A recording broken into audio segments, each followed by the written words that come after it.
From Dragging the Line, I'm the host with the most, One More Sanchez, and joining me now on Zoom is a hilarious and very talented comedian, writer, producer, host of the Crazy Albanian show. Welcome to the show. Hey, thanks for having me. Hey, I'm so excited. Before we get into some questions, can you tell our listeners a little bit about yourself? Sure. I'm a comedian. I grew up in New York. I'm Albanian. That means I grew up not talking as a woman. So I'm really breaking the mold here. I do stand up. I do Crazy Albanian sketches. I do sketches of my Albanian mom, which is really like a hybrid of my mom and my dad.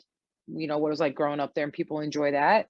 And right now I'm checking out Austin, Texas, because apparently this is the place to be for comedy at the moment because of the shutdown. So yes, that's a little bit about me. Now, have you had any opportunity to do some shows out here in town? Yeah, since I got here, I've did already a few shows. I got a couple more this week, next week. That's nice. That's like a nice feature that I'll go do a mic and then somebody will come up and ask me to do their show after, which is cool. We don't have that in New York, because in New York, you go do a mic and then, I don't know, Dave Chappelle comes in and does a mic and they're like, yeah, we don't care about you. So now, in regards to being a comedian, has it been an easy path, or is there any challenges you had to overcome? Yeah, a lot. It's funny. I was like, we were in a car with my brother and he's piecing my life together. And he goes, wow, unironically, he goes, your life has just been a straight linear path. I love how everything just comes together. And I was like, what are you talking about? All right. My life looks like the life of a crack whore. Okay. And she had more fun because at least she was doing crack. I was sober for the whole thing. Lots of challenges. I actually resisted doing stand-up. People were telling me to do stand-up for 6 years before I did it. And I refused, because unlike now, when apparently it's like super hip and trendy to do comedy, I didn't even know this until I started doing it. All of a sudden, it's like, oh, comedy is like the cool thing to do. It was not cool, it really shouldn't be that cool, because you're attracting a group of talent that really shouldn't be trying to do stand-up. The people were telling me to do it for 6 years, and I had trained as an actress professionally. I went to a conservatory. And I was like, stand-up? Excuse me. That is below me. Okay. Why don't you come correct when you have that Oscar role, and we can talk about what else I'm going to do. Can you talk to me a little bit about the series that you wrote, Swipe Left? You wrote that and produced that, right? Yeah, I wrote it and produced it. We filmed it last year. It's going to be launched sometime this year. We're planning our launch for it. It's a comedy. It's basically a satirical comedy. So if you like shows like Arrested Development or It's Always Sunny in Philadelphia, you would like our show, because we got that kind of irreverent humor where we make fun of everyone and everything. It's basically about this woman who gets divorced at 29 and then decides that now she's going to have casual sex. So she basically waited till marriage, got married. That didn't work out. And she's, let's try this other thing. And so she's trying to date New York, but she's terrible at it. And she shouldn't be as bad at it as she is. And then we make fun of just like the kind of guys that are available in New York, and how even as a woman, even if you try to lower the bar for yourself, we just can't go that low. Now, is this show going to be on your channel? Does that help? Release it on YouTube on my channel, but we will be putting out some clips on it on my Instagram, and then we'll be releasing the show on my YouTube. About that show, how did you come up with that idea? It's funny you should ask, Jesse, because I was married and then I got divorced. And then I was like, how about if we do something different than this thing that got you in this terrible situation? And I had a lot of really wacky experiences. Like I had never done any of the online dating, because I got married when I got engaged at 25 and married at 26. That's relatively young. Like for New York, that's being 12 and getting married. But like for Albania, that's like a geriatric marriage. They're like, wow, you waited until 25. Mexicans, we get married like at 19, 18. So yeah, pretty much any other culture besides the brainwashed West liberal elite, pretty much, right? Everybody else gets married in their early 20s or whatever. 25 to 35 is a perfect time to figure it out. But you know what? Figure it out when you're 50. I don't know. What can I tell you? You have people who get married at 20 and then they get divorced like 10 years later, and the whole thing was a waste. So I can't say anything about that. Grown up in this very kind of traditional culture, and even though I was pretty much a rebel from the get-go, I didn't really go with the culture. My husband was an Albanian, and I didn't know I was going to marry him, but I didn't know. It's like Inception. You don't know how the training's in your brain and it comes out in these weird ways, even though you think you're resisting it. And it's, let's get married to this first guy you had anything significant with. And it's, yeah, that sounds like a good idea. And you don't realize you've been inceptioned by your own parents. And then you wake up at 29 and you go, whoa, this is not what happened here. I got to get out. The show, is there any friends you're close to in the cast? So the thing is that I was, like I said, I went to a 2-year acting conservatory. So at that point in my life, I was friends with a lot of professional actors. And so when I wrote the show and I was doing readings, I had a lot of my, professional actor friends come through and be part of it in terms of like reading for the parts. When it came time to film, there were a lot of people who just weren't exactly right for the roles.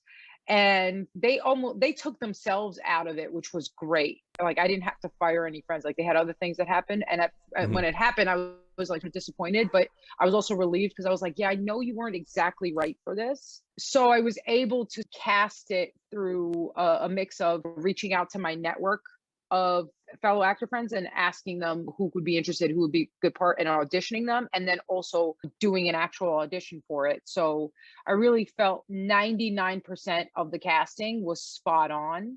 And there's maybe 1 or 2 people that I'm like, could have gone a little different with that, but they weren't major roles anyway. And I felt I didn't fall into the trap of you just cast your friends and then the project suffers. Especially, it's hard not to hire your friends. So the fact that they left themselves stuff. Now, how long have you been doing stand-up comedy? Because I know you mentioned you at first you didn't want to do it, and it was 6 years. I've been doing stand-up for 3 years. I'm an LSAT teacher and tutor. I've been teaching that for 11 years. But when I would teach my class, I had 30 or 40 students in the class, which I would think I've been a stand-up for a lot longer than I knew I was, because I'd be teaching this very highly sophisticated logic lesson and I'd make it funny. And then I'd go off into a tangent story about why my marriage didn't work out. That ended up being really funny. And the whole situation is very funny because it's like, these kids are like they're college kids here for a lesson. And I'm like, let me tell you about my marriage. And they're just, okay, well, I'm here for it. When I first started doing stand-up in my first year, people could not believe like I had been doing it for less than a year. They were like, there's no way. And I'm like, yeah, I get what you're saying, because you're right, because I've had 6 years really of practice before coming here, where I've been in front of an audience. I have told jokes and stories that were funny and made them funny. So I didn't know that I was actually practicing this. And this is, I think, when my brother was listening to my stories,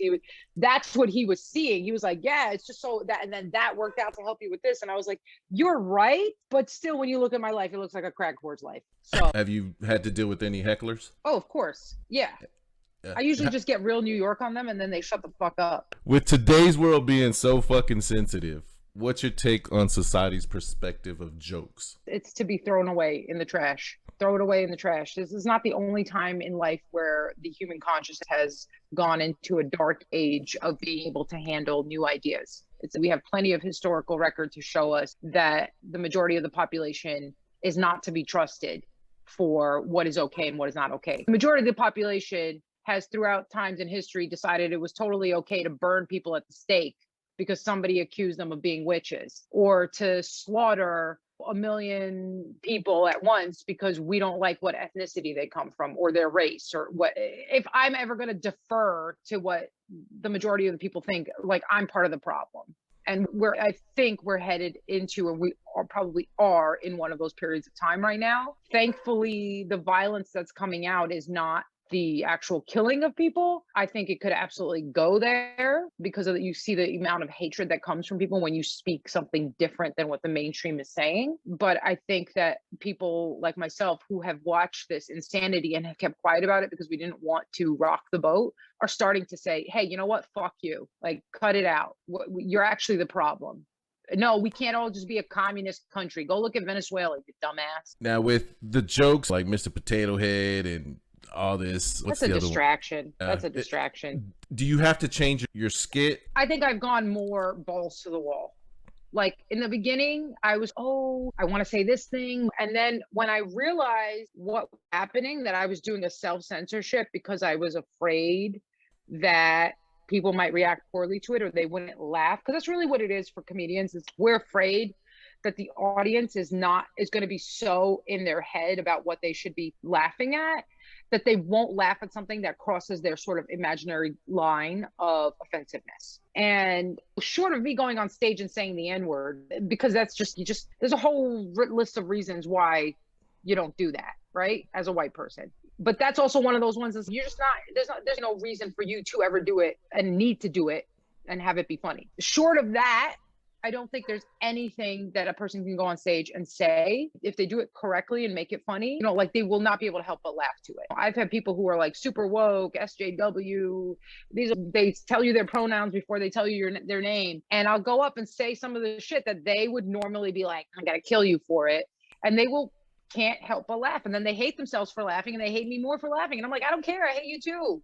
But you're still gonna laugh. On one of my episodes, I made a comment where I said, is the Virgin Mary really a virgin? Oh my God. I had more people complain about that. I was like, come on, man. You have a bunch of Christians listening to your radio show? They're like, you're Latino. You don't mess with Jesus in the Latino community. It was part of the skit. Anytime I make a comment, it's just more people complaining. It's just like, why are you so fucking sensitive? There's jokes and things we did so many times that now these little kids are just crybabies. That's the part that I dislike now. It's like history, everything's just going away. It's what's left. What's going to be left? They're planning something, and they're in the execution stage. They've been planning it for a long time. They actually have been teaching it to kids for a long time. Even you and I are more sensitive around issues than, say, our parents were. They could just holler whatever they wanted at each other. So they called each other all kinds of things that today would be like, how could you? But I think that what's important to understand is that you have to not give a fuck. The kowtowing I saw to like the cancel culture early on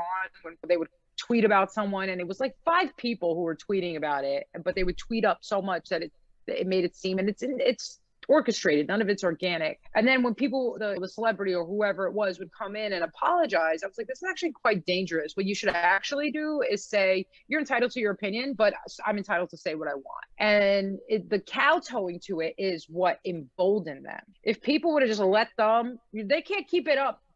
They can't keep it up past 3 days before they're on to something else. Have fun at it for a week. They're not going to be talking about it a month later. I can guarantee you it. But it's if you don't come out and apologize, we're going to have to fire you. And I think some part of me is, I have a feeling that the people who are like in charge of the industry are behind it, because it's a way to make you aware that they have a collar around your neck and they own you. Yeah, but I'm a conspiracy theorist. You can't trust anything I say. Crazy. But again, you're entitled to your opinion. It's a well-researched and well-thought-out opinion, and I'm smarter than most people, so they can kiss it. I saw that. Your background's philosophy? Yeah, I'm a philosophy background. So talk about picking career trajectories that don't make money. I'm like, hey, go to college and study philosophy. So are you still tutoring? Yes. Are you still doing that? That's my bread and butter right now. I tutor and teach test prep. I hope that none of my students ever hear me on the radio until past the time when they are my student. I do drop red pills in my courses though. And I have students like I always think that they're like, oh, but I taught one of my classes recently, and I didn't drop any red pills that day because I was tired.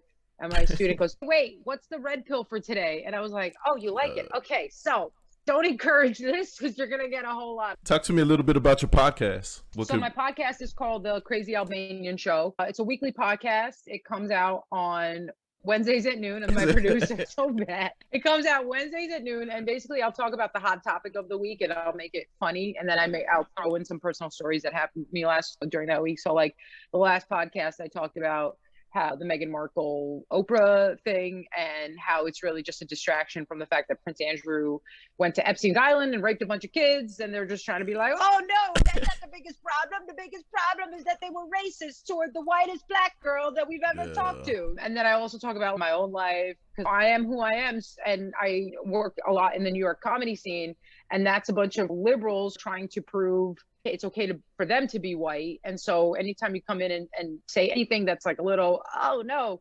And I had a whole scandal where somebody asked me not to come to their mic if I was going to, I forgot what it was, but I just was like, listen, bitch, I was the only person who was actually making your audience genuinely laugh at your mic. You should be grateful I'm there, no matter what I say. All that's on my podcast. And if you guys want to hear fun stuff and fun takes and on what's happening, and also get like a read about the news of the moment, that would be the show to check out. Now you also do it on audio and video, right? Yes. So we Okay. put the video up on YouTube, and then the audio is available everywhere podcasts are available. So like iTunes, Spotify, all that jazz. And where can the listeners connect with you again? So if you follow me on Instagram at Leonarda is Funny, that's the best way. I post a lot of my sketches there. And YouTube at Leonarda is Funny. If you want to support me, it's my patreon.com/Leonarda is Funny. We do bonus visual and audio stuff there for people. And yeah, that's pretty much the best way to connect with me. And real quick, before I let you go, I'm going to put you on the spot. Quick questions, quick answers, all right? Let's go. If you weren't a comedian, what job would you do? A writer. A writer? Yeah. What's the most memorable moment in your career so far? That's a hard question. The most memorable was when thing I did the World Series of Comedy in Las Vegas, and I wrote a joke. I was a competition, and I wrote a joke literally 5 minutes before going on stage, and then I did it, and it killed. And I was like, got a new joke, and my producer was like, how many times do I have to tell you not to do brand new material at a competition? I was like, yeah, but I knew it was gonna work. You just felt it. Now off stage, do you crack jokes or are you quite serious? Yes, a lot. And so my boyfriend wants me 24/7. to shut up about it. He's like, that's enough. We know you're funny. I'm like, I don't even know that I'm doing it. And what's the best bit you ever written? Oh, my trans woman joke. Caitlyn Jenner. It tells the truth, that it makes people laugh at it, even the most woke. I've only ever had one person complain about it, and it was a woman who didn't know what she was talking about, just like women. Now, given the opportunity to record a comedy special, where would you want to host it? Well, you got to ask me questions like this. I don't. Maybe the Comedy Cellar in New York. Okay. Now, that's why sometimes it's just questions people don't get asked all the time. So before I let you, the 21 questions, now, is there anything that I didn't ask quickly that maybe you want the listeners to know? You can only be a woman if you're a woman. That's all I'll say. I definitely want to bring you back. I do have a lot of people that listen in Austin. Is there any upcoming shows that you have within the next week or so? Yeah, actually, I've got a lot going on. Tuesday on the 16th, I'm doing Corrupt Comedy at the Vulcan Gas Company. I'm doing Trevor Kevelo's show with Matthew Broussard is going to be there. So he's great. I know him from New York, seen him before. I'm excited to be doing a drop-in show there. And then I have a show on Thursday night. I'm going to post all this on my Instagram account. And then I have a show on Sunday night. So I'll post all that on my Instagram account. If you follow me, you'll be able to see where it is and everything. But yeah, thank you. I had a good time laughing. Thanks for having me on. This was fun. Hey, no worries. So Tuesday you'll be at the Vulcan. What time is that? Like 7, 8 o'clock? Tuesday is at 7 o'clock. Doors open at 7. The show's at 8. Okay. And I think you can get your tickets online at www.blcomedy.com. I just said www. I did that, guys. I am officially old. I'm old. Okay. All right. You might need to do the HSS. Or when you ask somebody that's old for their email, they give you all caps. They're like, capital J. We don't need that. Won't know. All right. I appreciate it. And you have a good one. We'll see you soon. All right. Hey, y'all take care. Bye. You too.